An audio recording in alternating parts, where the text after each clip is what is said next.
C. Joseph Vijay எனும் நான்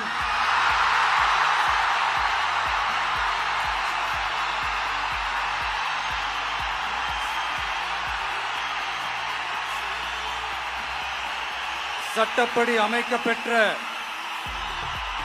இந்திய அரசியல் அமைப்பின்பால் உண்மையான நம்பிக்கையும் மாறா பற்றும் கொண்டிருப்பேன் என்றும் இந்திய நாட்டின் ஒப்பில்லாத முழு முதல் ஆட்சியையும் ஒருமையையும் நிலை நிறுத்துவேன் என்றும் தமிழ்நாட்டு அரசின் முதலமைச்சராக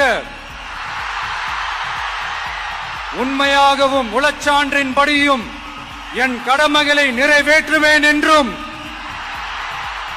அரசியல் அமைப்பிற்கும் சட்டத்திற்கும் இணங்க அச்சமும் ஒருதலை சார்பும் இன்றி விருப்பு வெறுப்பை விலக்கி பலதரப்பட்ட மக்கள் அனைவருக்கும் நேர்மையானதை செய்வேன் என்றும் ஆண்டவன் மீது ஆணையிட்டு உறுதிமொழிகிறேன்.